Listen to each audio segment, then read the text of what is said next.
now proudly presented on SNME. That's Sunday night's main event, Patreon and free feed.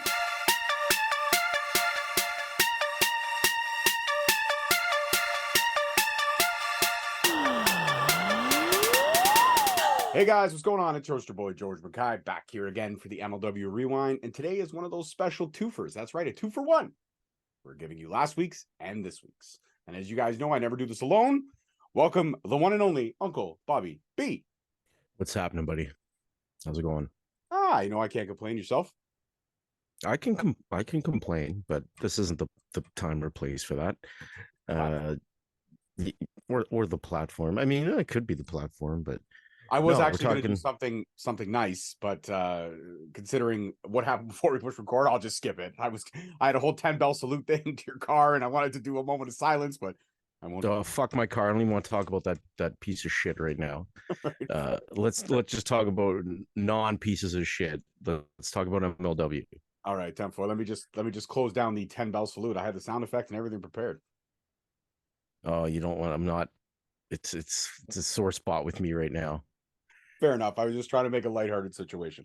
Okay, so last week was the one that Rob and I had to step aside, but we did drop one from the archives, one of our conversations with Myron Reed when he was a member of MLW. It's one of our favorite episodes, so that's why we dropped it on SNME, which is, if you are listening to, welcome. If you're watching on YouTube, welcome. Yada, yada, yada. Everywhere else, welcome. All right, so we get the Slaughterhouse recap and a recap of all the title changes, so in case anybody didn't watch Slaughterhouse, spoilers ahead. Akira no longer the middleweight, now it is Rocky Romero. Del Miexo no longer the featherweight, it is now Janai Kai. So those were a couple of the big title changes. The tag team titles were not defended, but that's going to be happening in the weeks to come. But did I miss anything? You're making a squinty-eyed face. Did I miss another title change? No. I think I'm on point with all title changes. All right. I just can't. I'm old and blind. I can't see. Fair enough. All right. Sam with Love Doug asking how things are going with him and Becca, and he says they're not good, they're not great. So I guess it's in the middle, if you will. Just kind of where they were stagnant. But he did buy her some really expensive chocolates, and as he goes to show Sam Laterna the box of chocolates, it is snatched from his hands by the one and only Salina de la Renta, who starts eating the chocolates with a smile and a grin. Basically, I guess is saying that they were fantastic, and then she pretty much swears at the other two in Spanish as they scurry away. What did you think about the I guess non-answers that we got from Love Doug, and about the fact that Salina de la Renta is a bully inside the ring and outside of the ring? Well, Salina definitely making her presence known, just getting her face in everywhere, in everybody's business. She's clearly here to make an impact right off the bat with Promociones Dorados. So yeah, I enjoyed. We're getting to see a little more Love Doug and this potentially blossoming romance with Becca. Yeah, we definitely got some more of that later on the show. But the first match was Love Doug himself after being scurried away from losing his chocolates. I wonder how much he paid. That was a pretty expensive box. I'm gonna say that was a $50 box all day. Yeah, it could be. Yeah, so Salina, she grabbed a whole handful. A third of that box was definitely gone right off the hop. So good for her. I mean, she can eat like that and still look great. Fantastic. Right. Well done. Hey, listen, I looked at her eating the chocolates. I gained 10 pounds. So what did that tell you? So this is the Love Doug versus Ichiban. It's the eliminator match to determine the new #1 contender for Rocky Romero's middleweight strap. This match was fucking great. 2 words that I couldn't say. Love Doug and Ichiban had some amazing chemistry. Love Doug really showed me what he could do in the ring. I already knew he was a great talent with a great character, but we haven't really seen much of his in-ring work in MLW, and we got to see it, and no better way to showcase it than against Ichiban. Ichiban does score the win with the Ichiban Kai, which is his finisher, but man, oh man, Love Doug did have him. He literally had him, and Ichiban kind of squeaked by with that win, to be honest. Love Doug had him, and really wasn't clicking near the end, but fuck, did he really impress me. So kudos to Love Doug, man. Fantastic. Yeah, even Matt Stryker was putting him over, which Stryker won't do if you don't impress him. So for Love Doug to even be putting over, or excuse me, for Matt Stryker to even be putting Love Doug over for his skills, yeah, that definitely says something. It was a fun match. Ichiban's got a really exciting moveset. and they had some great chemistry. I enjoyed it. Yeah, absolutely. Now after the match, Sam is with Love Dog at the ramp, asking about how he feels about coming so close to the victory but not getting it. And at that point, as he's about to answer, one of Becca's backup dancers brings him a card. And it's a card from Becca. And he's not going to reveal what was inside the card. He's not going to give anything away, but she might come to one of his future matches. So whatever else is in the card, we'll never know. But that was the one tidbit that he did say. So we may see Becca returning to MLW to watch Love Dug in a match. Interesting. Possibly a change of heart from Becca. Maybe. I mean, right now she's stranglehold by her record company to try to get this anticipated album out. And I get it. I mean, the record company made an investment and they have not seen a return on their investment yet. So while they let the artist create, she was busy going all over the world, kicking ass, taking names, which is all fine and dandy. You're building the brand. I get it. But there was no return on this investment and also we don't even know which record company signed her. But apparently some record company's pissed off because they put money in and they have got nothing back. So it's a major one. It's okay. Which one? I'm not at liberty to say. Because you don't even fucking know. Moving on. Filthy Tom with Sam Laterna calling out MLW and Don King for cheating. He says that last time he was here, that ref fucking screwed him. And now he's back in the same ref screwed him. And you know what?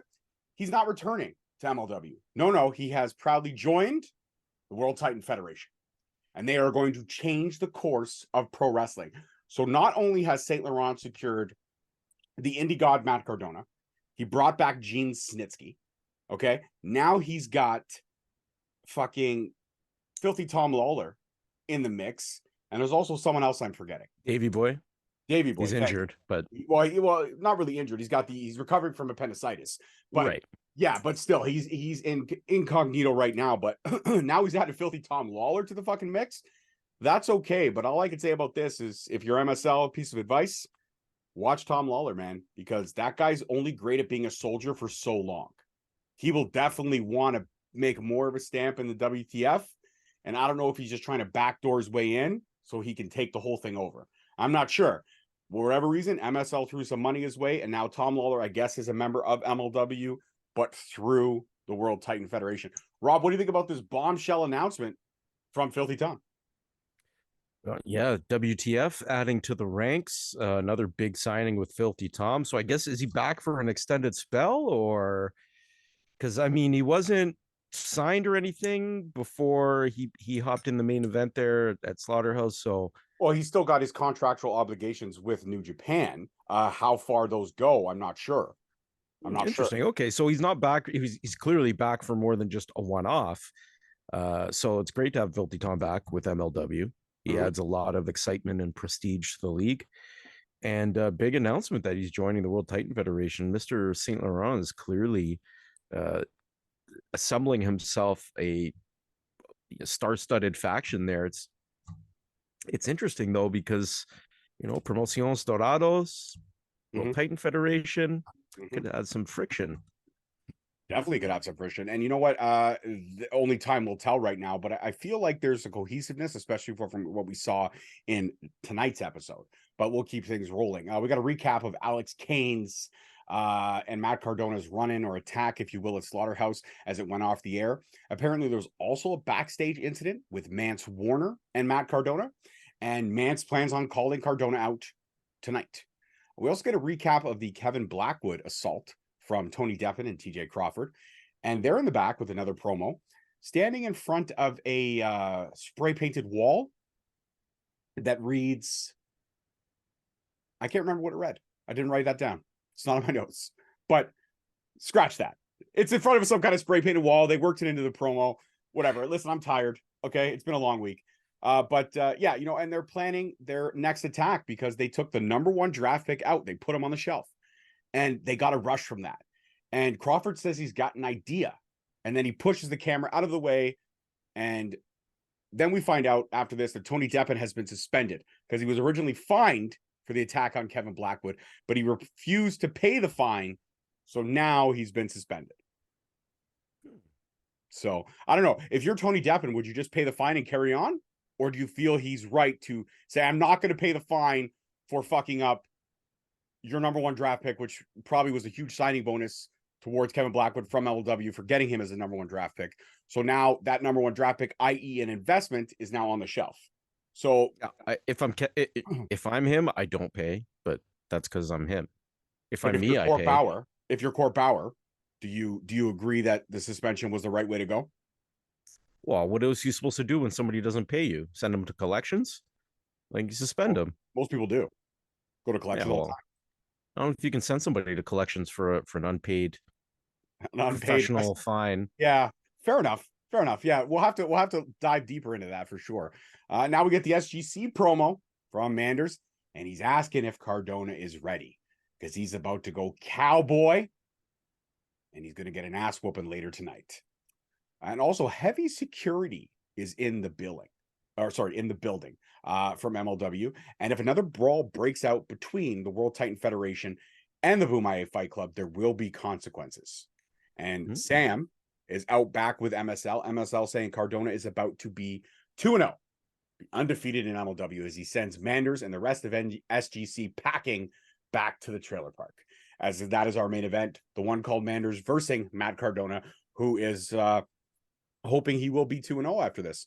So all the things I talked about, the SGC promo, the heavy security announcement for the fact of the brawl between WTF and the Bomaye Fight Club, and then MSL's promo stating that Matt Cardona will be 2-0 because he will school the one called Manders.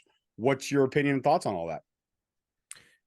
I don't know. Cardona's got his pedigree, don't get me wrong, but like, he's talking a lot for a guy who hasn't done a lot in MLW. So I'm gonna be cautiously optimistic on that he's gonna come out on top. I mean, Manders and the SGC are not to be trifled with. They have the numbers to, represent themselves in the event of a big brawl, and they've got allies. And I don't know, this could be more than Matt Cardona's.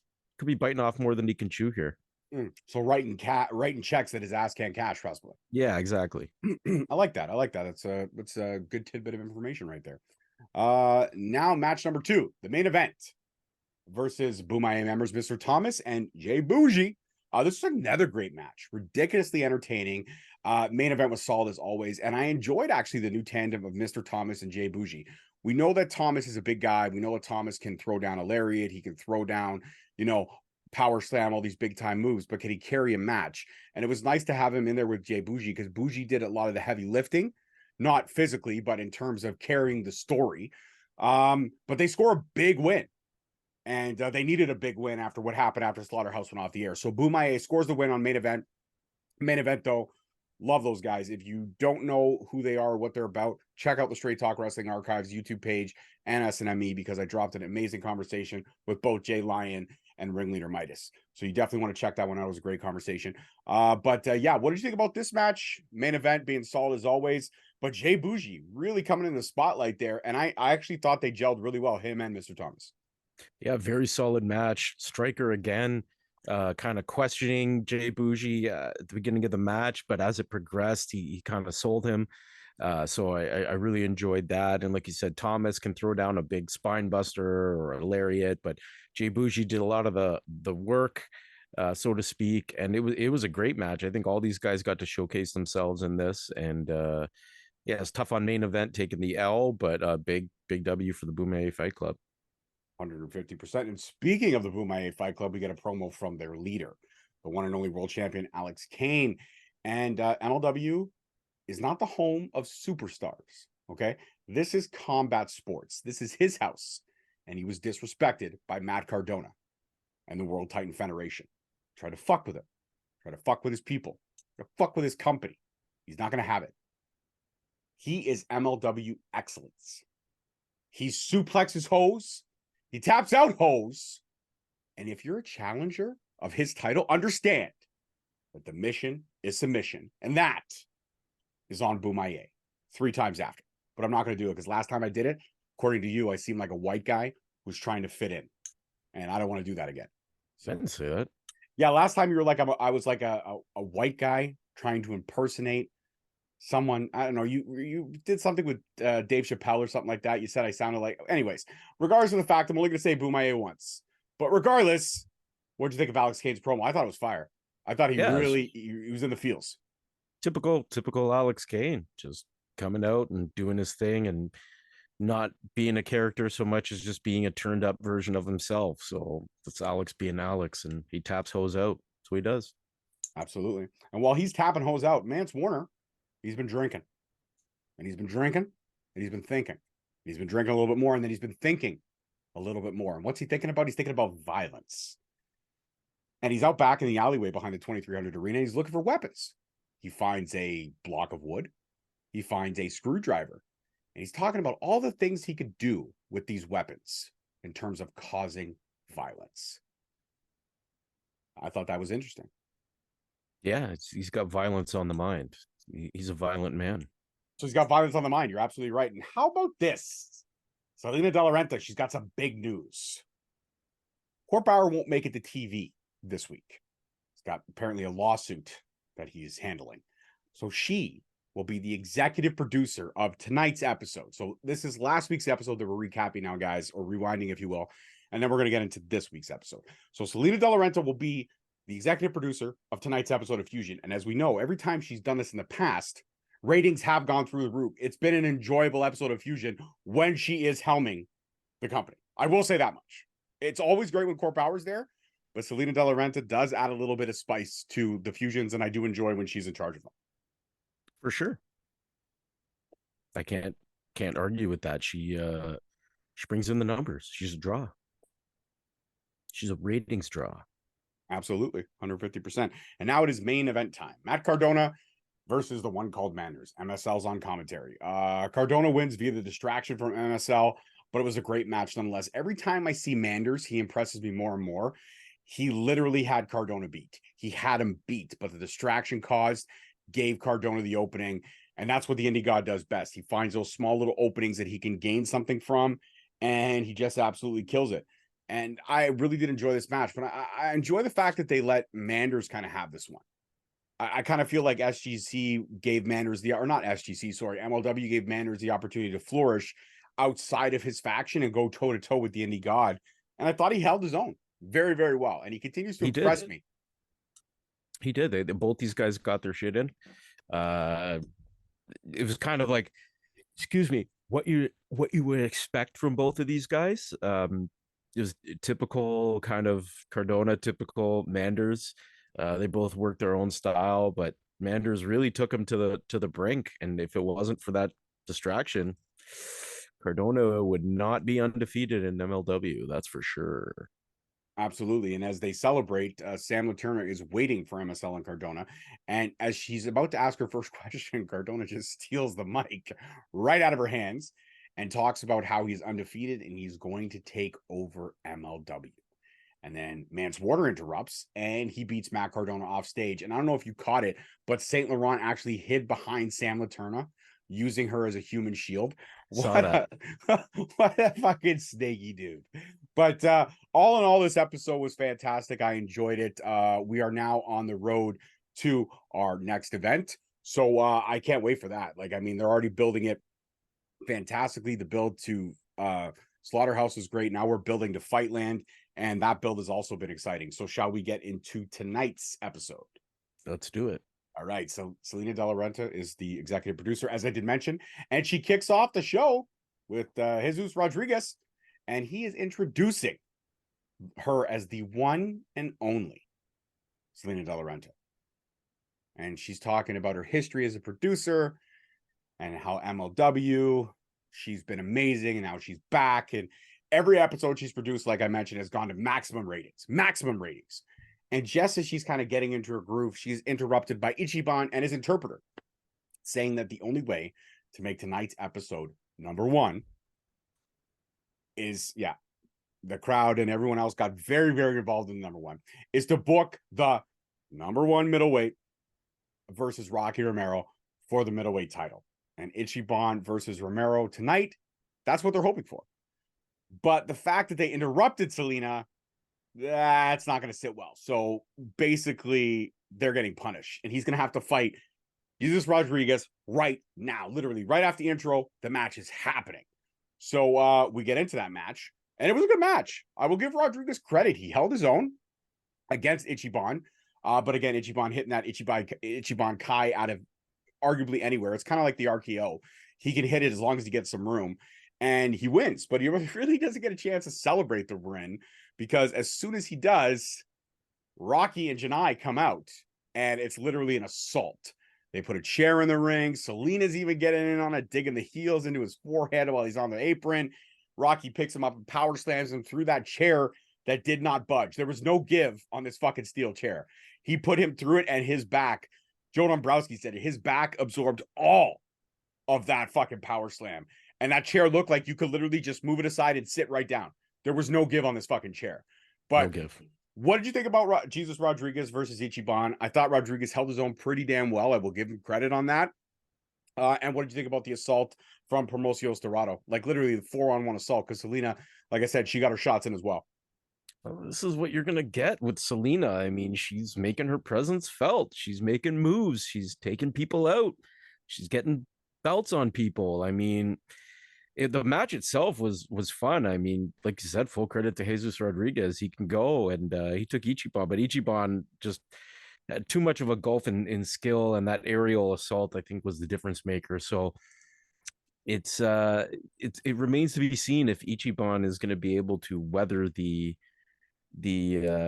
storm of Promociones Dorados. I mean, you're not just going up against Rocky Romero, you're going up against the whole squad. So it's a big wall to climb. Absolutely is. And have you noticed that every time a new faction does get introduced, and I know we had our debate back and forth last week about factions, but every time a new faction gets introduced, the heavy push on power is almost immediate. Titles changing very quickly. That new faction really gains power very quickly by getting these titles. And that's kind of what the Calling did, and that's kind of what Promociones Dorado did, now that they've got 2 titles in their realm. So it's an interesting flux of power shift almost to who is going to be the premier faction at this point. Now, Bomaye obviously still at the top because they hold the biggest prize in MLW. So when you're holding the biggest prize in MLW, you are the top faction. There's no argument there. But these other factions that are below them on the pyramid chain, they're coming and they're eyeing that very, very well. And Salina, she's executive producer, as we mentioned a few times already. She's in back of her makeshift office, and she's got big news for FIGHTLAND. Rocky Romero and Barbario Canavor, I hope I'm saying that right, they're going to take on Ichiban and Mascado Dorado 2.0 at FIGHTLAND. So that's going to be an amazing fucking tag team match. We got 3 members of the CMLL roster, and Ichiban literally going to be putting on a show at FIGHTLAND. This might be the one match. They've only announced really this match so far for FIGHTLAND, but this could be a show stealer right off the bat. Like, if this is the first match you're announcing and it has the potential to steal the show, imagine what the rest of the fucking card's going to look like. I mean, woohoo! That's all I got to say. We'll get to that a little bit later. Absolutely. But what did you think about this announcement? Big announcement. I'm stoked. Like that talent sharing, this is what we want to see. We want to see matches we haven't seen before, and this is a great example of that. Get some eyes on some talent that's in Mexico right now, get some eyes on them outside of Mexico, and vice versa. So I'm looking forward to this. Absolutely. I could not agree more. And also, as she's cutting that promo, she also mentions that tonight we're going to get to witness the historic match of Romero versus Volador. Again, I hope I'm saying that right. Volador Jr. for the Welterweight Championship at CMLL, which just happened earlier this year in August. And it's already being tapered as one of the best matches of the year, 2023. So we're thinking that we're going to be in for the full fucking 30-minute match. We'll get that to a little bit later. But the great thing about this whole situation was that every time she was talking, somebody was flooding in the Bomaye chant sound effects. And I don't know if it was Bomaye walking by the door or they were purposely just feeding it into her promo on purpose. She tried to ignore it, but then at the end, she had enough. And she started swearing at whoever was recording it in the back. It was a nice little tip of like, I just love how, yeah, okay, you may be the executive producer, but Bomaye, Don King could pay somebody just to piss you off just a little bit more. I did enjoy that. So as we get Romero versus Volador Jr., it was not the full match. No, it was just a package, 10 to 12 minutes of highlights, but it was still amazing. And credit to Joe Dombrowski, who was pretty much calling commentary on the fly while the highlights were happening. And he was trying to work in his little factoids like he usually does, but he really didn't get a chance because as quick as he was able to get room for a factoid, it would jump cut to another part of the match. So he really had to keep his head on a swivel. But it was amazing to see these incredible moments. And right after the match is aired, we get a note from Salina to Joe saying that if we wanted to see the full match, then we could pay for it on pay-per-view. All of you gringo marks. So she's got a point. she's got a point. MLW's not going to give everything away for free, guys. You want to see this credible match, go on CMML or CMLL's pay-per-view on, I believe you can get it on Fight Plus or Fight Network. So just pay for it there. But from what we saw, this match was incredible. What did you think about the moments that you saw of this match and how amazing that setup for CMLL looks? Like, that is top tier fucking setup that they have in Mexico. And that's the same arena, from what Joe said, that they've been in for the last 50 years. And I didn't know this, but CMLL has been running for 94 years. Yeah, it's a very old promotion. And Joe was even saying that that belt, the historic welterweight championship, is probably the oldest active belt in professional wrestling right now, still being defended. So it's pretty awesome. They call it the historic welterweight championship. They're not kidding. No, that belt has a more, lot of history. Yeah, that belt has more.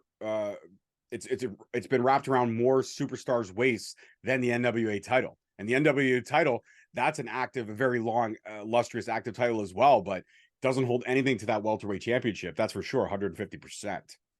Is it pretty? Yeah, so it's pretty cool. Yeah, absolutely. Pretty cool. Yeah, absolutely. Salina is backstage now, directing the cameraman to get her good angles, and she officially introduces Janai Kai to the world. And Janai Kai has 2 words for everyone: kick demon. Salina is saying that she has more surprises in store as the episode moves on.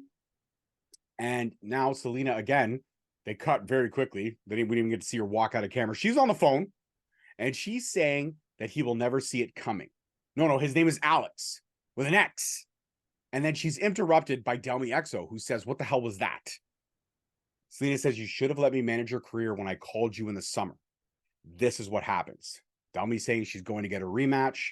Salina basically yawning at Delmy's face and saying she could care less before she just walks right by her like she doesn't even exist. Salina de la Renta reminds me of the Mean Girl. She is Regina George in that MLW locker room.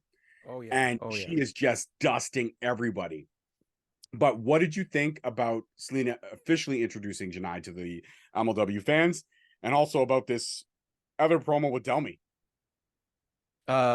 Well, I mean, we kind of got Janai Kai just surprised us as the surprise entrant at Slaughterhouse. So if you didn't know about her before, this was your introduction. She is the kick demon, and she's your she's your featherweight champion. So it's good to see her get a little bit more like FaceTime in there, like build her up with the crowd a bit more, because she just kind of came out of nowhere. And like I said, if you didn't know who she was, this was a real left field championship win. So I enjoyed the little introduction there, and the God, sorry, I lost my train of thought, man. I apologize. It's been, it's all good. You know what? This has been a week, I think, for both of us. We're both dying. Yeah, we're gonna power through these last few minutes. I appreciate MLW being able to offer me like an hour of distraction every week from all of life's problems, because it really, when I got the show on, I'm just like able to forget everything else for 45 minutes to an hour. So watching Fusion is sometimes the highlight of my week. 150. I've been saying a lot this episode. 150%. Couldn't agree more. But yeah, absolutely. This was it was good to see Janai. And if all of you viewers still don't know who we're talking about, well, your boy has got you. Shameless plug for myself. Janai Kai has been a guest on Straight Talk. We had a great conversation where we talked a lot about her and her career and everything. And check that out. It's in the Straight Talk archives. So be sure to tune into that if you want to get more in depth on who Janai Kai is. Now back to Salina de la Renta as she's just walking through the halls. All this seems to be happening in one juxtaposition, fluid motion. But she turns the corner after brushing off Delmy, and she's greeted by MSL. And he greets her with some documents saying that while he was the vice president and COO, he's got some emails that could really help her blackmail whoever she wants. But He wants to make sure that anytime, anywhere, he gets a title shot for any one of his guys. Any one of his guys. And then also, he is the promoter for One Shot in New York. One Shot, I assume, is the next pay-per-view after FIGHTLAND. So if MSL is going to be booking that, I'm intrigued to see what he throws together. Might be like World Titan Federation versus everybody else type deal. But he's pretty much calling his title shot. If he's booking One Shot, I'm intrigued to see exactly what he's going to have in terms of everyone from World Titan Federation versus everyone from MLW. That's probably what it's going to be. But still, I'm intrigued. I'm absolutely intrigued. They shake hands, and then he scurries away, and she starts flipping through this file folder of these incriminating documents, and she's got a big shit-eating grin on her face. So I don't know what Joe Dombrowski said it best. I don't know what the hell she just got her hands on, but this could change the course of MLW. What do you got? I think she's got dirt on Joe. Joe doesn't look like he's the type of guy that has any kind of dirt. The only dirt that I could see Joe Dombrowski having is maybe an unpaid parking ticket. No, I'm just messing. Joe, I don't think has any skeletons in his closet, but I am curious where Mr. Saint Laurent would have procured these incriminating documents and what Salina de la Renta is going to do with them. Well, he said he got the documents from when he was in the MLW offices when he had those positions of vice president and COO. So I guess he was saving them for a rainy day and now decided to cash all his chips in. Interesting, which goes to show where were his loyalties. I mean, if he was already thinking ahead to how to blackmail people when he was working for the organization, I don't know, is that someone you want to trust? No, absolutely not. I've said he's the most untrustworthy fucking person on the planet. No way. I wouldn't trust him with anything. I wouldn't trust him. Yeah, no, the tracksuits are fire. Well, it's the same tracksuit though. You know that, right? He hasn't changed the tracksuit. No, I think he's got multiple. Multiple of the same color? Yeah. I think he's got a different maroon tracksuit for every day of the week. Oh, so like his Monday maroon is Tuesday maroon. Okay, all right. And then what's Sunday? The maroon also comes with maroon slippers, like it's like a onesie. Onesies are amazing. I'm not saying that onesies are. I'm just saying he's got a onesie. It's got a onesie velour tracksuit for Sundays. Is that what we're thinking? Yeah. Okay, right on. So with all the money that this guy apparently has, but the same tracksuit for 7 days a week. Well, Sunday is the day of rest, so. Right. So is that the day where he gets the other 6 tracksuits dry cleaned so he can have them all ready to go? No. You're not allowed to work on a Sunday. You don't operate an oven. You don't drive a car. Well, yeah, but he could just tell one of his people to go get his shit. I suppose that's true. Yeah, I suppose he doesn't have to work, but his people were working. They're working. They don't stop. Fair enough. They don't stop. I guess that's a loophole, eh? If you're not allowed to work on the Sabbath, you can delegate it out. Yeah, absolutely. I wonder what the Torah says about that. I'm curious. I'm not sure about what the Torah says. I don't know. I don't know where to go from here on this part, but we're just going to keep plugging along. Next week, SGC officially gets their title shots against the Calling. Finally. But it's not only just a titles match. No. This is a tables match. That's right. If you don't know how a tables match goes, simple. You got to put your opponents through a table to win the match. And we get a promo from Mance and everyone. Manders outside the arena, and they're doing what they do best. They're drinking beer. And they're talking about their tag team title match. And they're interrupted by Salina, who looks right at Mance Warner. I popped for this hard. I literally spit water out of my mouth. She looks at him and goes, "Hey, it's the goat fucker." I was like, wow. Yeah, it was kind of weren't expecting that. No, she went right from the jugular. And now she says he's also breeding alpacas as well. Man says he has no idea what an alpaca is, but regardless, he hasn't forgotten the last time Salina was here. She tried to put Manser in the dirt. She couldn't get the job done. She said, "Go ahead, take a free shot." He turned his hat backwards. Take a free shot. And just as she's about to swing, boom, her armor's caught. Camera pans over, and who is it? It's the other person Salina's got unfinished business with. That's right, Jacob Fatu is here. And they start talking about how he wants to go to Mexico. Man says he used to book there, and he could see it. Jacob Fatu versus Mystico. Salina just smiles and says, "Be careful what you wish for," before she walks off. And then the 3 guys continue drinking beer. So, very interesting juxtaposition here about putting Mance and Jacob Fatu in the same promo with Salina. But really, the juggler moment of the night for me, MVP moment, looking right at Mance Warner in the face, stone cold, and saying, "Hey, it's the goat fucker," and not cracking a smile. I would have all three of those individuals. Well done. I popped. I like if I was Manders in the background, I would have popped. I would have spit beer all over the fucking place. Oh man, I'm pretty sure El Chupacabra means the goat sucker. So what would the goat fucker be? I'm curious. The Trooper Warner, The Chupa Warner. the go fucker, Mance Warner. I don't know, man. There needs to be some clarification on this. Chupacabra is the goat sucker. What's the goat fucker? Somebody fluent in Spanish, please enlighten us. Trooper Warner. I'm going with that. Trooper Warner. All right, and now she's getting her steps in today because now she's back on the ramp and she's got a big announcement. And she wants to invite the MLW World Heavyweight Champion out. So she brings Alex Kane out and he burns her right off the hop by asking her if she filmed her own reality show. And she says, "Oh, you've been on Instagram?" He says, "No." He's got his own sources, but he heard the title of the show was called Ho Island. Damn. But she rebutted very quickly and says, "If anyone's a hoe, it's you, because Mr. Thomas is your pimp and you spend your nights on the floor. And that's what you guys call Bomaye." God fucking damn. They were going pretty hard This episode.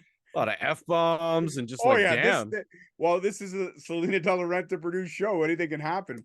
Alex says, "You invited me out here, so what's up?" She says that she is his boss for tonight and she could choose matches for tonight and for the future. So at FIGHTLAND, he will defend his title against, boom, the music hits, and it's Jacob fucking Fatu. They stare down each other, they talk shit, and cameras just go off the air. Holy fuck, mind blowing. So Salina de la Renta, who has unfinished business with Jacob Fatu, decides it's better to work with the Samoan werewolf than be against him.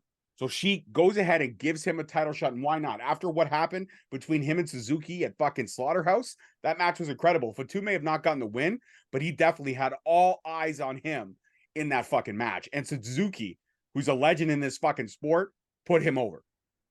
I think this is sus. I think that this is a setup. Okay. I think she's putting them in the world title match because she doesn't care either way who wins. They're going to get jumped during that match. That's how that match is going to end. They're going to get both of them double jumped by Promociones Dorados. So this will just be a disqualification and title will not change hands. Probably a no contest because there'll be bedlam. That's just my opinion. It could be could go over a clean finish. Alex Kane could make Jacob tap. Jacob could make Alex not get up from a pin. I mean, it could go either way, but I see this as, it's just, why would Salina do anything to help Jacob Fatu? It doesn't make sense. Really at this point, we know that Cardona's title shot's coming. We know that Cardona will be here at least until December now, because one shot's going to happen in December, and that's when MSL will be the booker. So MSL will cash in his title shot for Cardona at December at one shot. That's going to happen, 100%. But now you got to fill the void. You got to fill that bridge between Slaughterhouse and One Shot, and that's FIGHTLAND. And who is the next man up other than Jacob Fatu? Now you look at a match we want to see, like it is, but you look at Hammerstone's run. The first match when he beat Fatu, we both said it was subpar because Hammer was injured. But then we had Hammer versus Fatu too, and that was the match we deserved to see. Fatu, he is hands down an MLW fixture. He's a pillar. He's a staple. So much like The Undertaker was in WWE, like, I don't know, Cody Rhodes was in AEW for a minute before he came back to WWE. in WCW. Exactly. Fatu is the guy. So if you want to cement your championship legacy or build your champion correctly, they have to tangle with Jacob Fatu at some point in their title run. Kane will retain either a clean finish or, like you said, a no contest, an interruption, interference, what have you. But this is the best course of action to get us to One Shot. And who knows, maybe at One Shot, Court Bauer finds a way to swing Fatu in that match and we get a triple threat. Like, that would be fire. Cardona versus Kane versus Fatu in a triple threat at One Shot.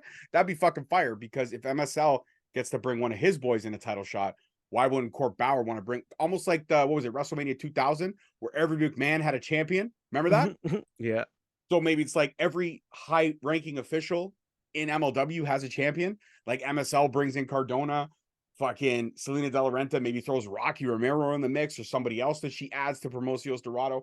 Court Bauer says, cool, I want this person. That Don King via Zoom says, nope, Alex Kane. So it's like, boom, we got that, you know, like the four pillars of MLW kind of coming together, right? Yeah, we could see that. So, I mean, there's multiple ways to work this, but I think this match, I hope it doesn't end too early with an interruption. That's all I'm saying. Give me 10 to 12 minutes of these two beating the fuck out of each other before we get that dirty finish or that no contest. Yeah, let them work. Let them work, but don't just go into it so blindly. But regardless, I mean, sorry, I talked a lot. I threw out a lot of information. I got a lot of editing to do because I lost my train of thought so many fucking times. But what did you think about this, like, going off the air? I mean, I know you said you think it's sus, but if you didn't think it was suspect and you thought there might be a clean finish, when Jacob Fatu's music hit, I mean, be honest, as an MLW fan, you were like, oh shit. Oh yeah, I was hyped. I was hyped for it, of course. Business just picked up, right? Yeah, absolutely. I mean, that's the match we want to see, and you know, all indications. I don't know if it's a work or what, but it seems like Hammer might be done with MLW. So Jacobs and Alex Kane are pretty much the top guys now. Yeah, 100%. And I hope that Hammer's not done with it. I'm not sure because, I mean, he did sign that contract extension last year, which I'm not sure how long the contract was for, but I'm assuming it's a 2 to 3 year minimum. So, Somebody had posted on a Facebook or something thing, when are you coming back to MLW? And Hammer just responded with one word: never. So I don't know if that's an indication he's just not happy and not coming back, or if it's a work as part of an angle, because he has been conspicuously absent. So yeah, whatever, who knows what's going on. But the fact of the matter is, with Alex Hammerstone out of the picture, Kane and Fatu are the top dogs in MLW, and if they're going to be going toe to toe, it's a big deal.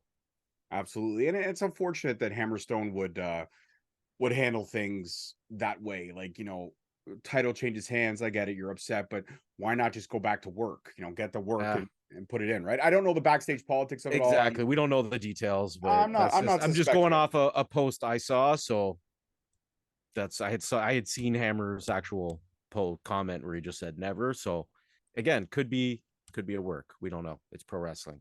Never say never. It is pro wrestling. Never. Oh, look at that. Never say never. That's right. So Justin Bieber and MLW pay-per-view title name aside, that's it for this one. We got through it, guys. We powered through. Sorry if it wasn't the same energy level that you're used to. But like I said, it's been a week for the both of us. And I know we've said that a few times, but it has. See, the problem with being on the rewind is that the rewind used to have breaks. MLW used to have those little, 6-week breaks. We don't get that anymore. We're running consistently. So I guess we got to rev up for the schedule, really. That's what it is. But life gets in the way, but we're here. At least we're bringing the information to you. So as always, if you're listening on SNME, thank you. If you're watching on YouTube, thank you. Guys, we were at 795 on YouTube right now. 5 away from 800. Would love to hit that goal by the end of 2023. I think that's very reasonable.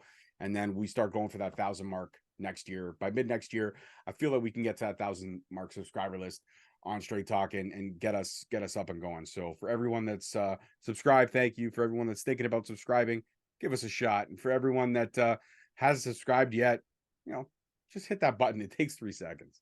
There, subscribe. That's it. That's the button. All right, guys. Peace, love, and wrestling. We'll see you next week. Adios.